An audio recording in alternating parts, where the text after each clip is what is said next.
1966. South Vietnam. The American briefing tent was thick with humidity and cigarette smoke. Maps were pinned to every wall, red grease pencil circles covering one area more than any other. A jungle sector northeast of Saigon, dense, swampy, and crawling with enemy movement. An American major tapped the map with a metal pointer. "We've swept this grid 3 times. Patrols vanish. Radios go silent. Trails appear overnight. It's like the jungle itself is fighting us." Someone in the back muttered quietly, "Leave it to the psychos." It wasn't an insult. It was a reputation, because the unit being discussed wasn't American. It was Australian. Why this sector was so bad. The area was a maze of rubber plantations, tangled jungle, and hidden tunnel systems. The enemy knew every trail, every stream bend, every patch of high ground. American units had tried large sweeps, helicopters, artillery prep, armored convoys, but the enemy didn't fight big battles. They waited.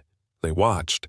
They hit small patrols from 3 directions at once, then vanished into terrain that swallowed sound and sight alike. It drained morale. It drained manpower, and it tied down thousands of troops who were needed elsewhere. Enter the Australians. When Australian forces arrived in Vietnam, they didn't come with huge armored columns or massed helicopter assaults. They came with small, disciplined patrol units. Jungle tracking experience from Malaya, a doctrine built around patience, stealth, and ambush detection. Instead of crashing through the jungle, they slipped into it. Instead of chasing the enemy, they let the enemy reveal himself. American commanders noticed something unusual. Where Aussie patrols operated, ambushes dropped. Enemy supply trails started getting cut. Hidden base areas were quietly discovered and dismantled. No big headlines, just steady, methodical pressure. The decision. At a joint command meeting, an American colonel said it plainly. "We keep throwing battalions in there, and the jungle eats them. The Australians move like ghosts. Let them own it." It was an unusual move, handing responsibility for a deadly, high-activity sector to a smaller Allied force. But it wasn't about numbers. It was about style of warfare. The Australians didn't try to overpower the jungle. They adapted to it, and that changed everything. But there was a catch. Taking control of the sector meant more than patrolling. It meant building a base right on the edge of enemy territory. It meant operating outnumbered. And it meant that when a major battle finally came, reinforcements might be hours away, or not come at all. The Australians accepted anyway. Because this kind of fight? This was exactly what they trained for. 1966. Nui Dat, Phuoc Tuy Province. The Australians didn't choose comfort. They chose position.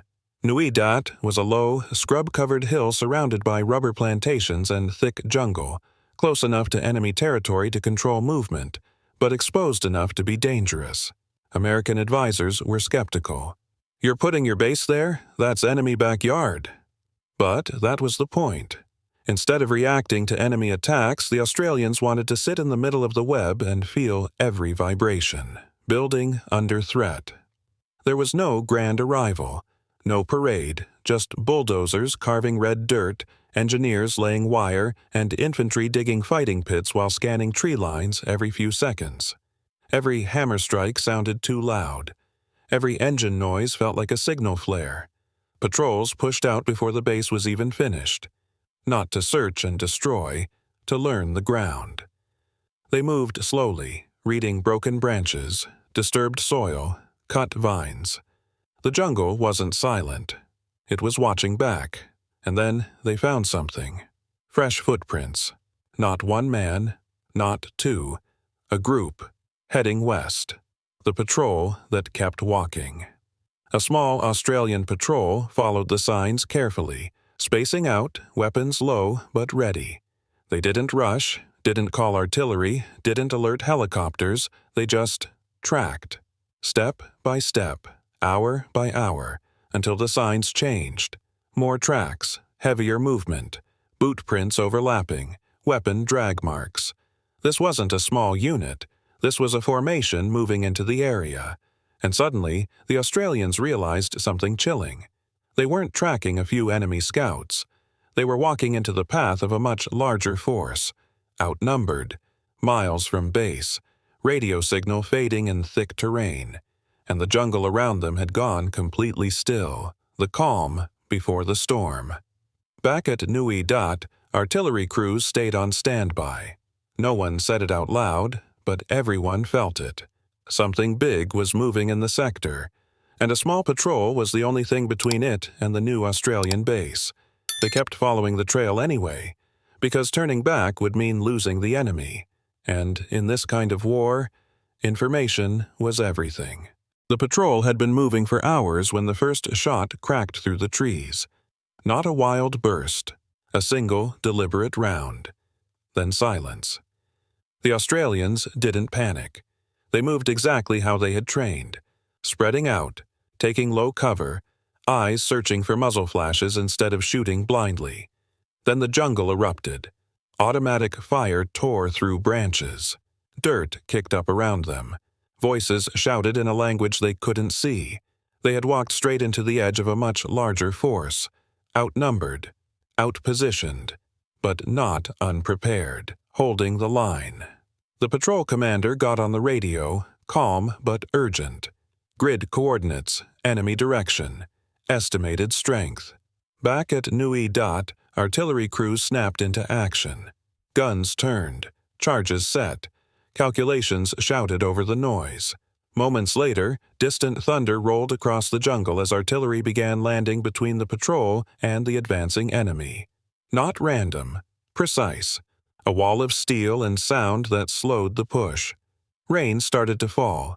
First light, then heavy, turning dust into mud and smoke into low-hanging fog.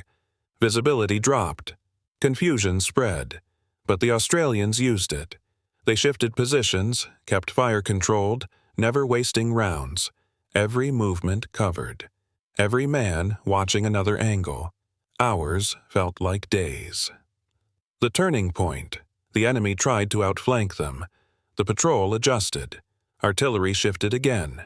Closer now. Danger close. The ground shook. Trees splintered. The jungle that had hidden the enemy now worked against them. Bit by bit, the pressure eased. Not because the Australians chased, but because they held. And in jungle warfare, holding when you're outnumbered was sometimes the biggest victory of all. Aftermath. When reinforcements finally pushed out from Nui Dat, they found a battlefield soaked in rain, torn earth, and shattered vegetation.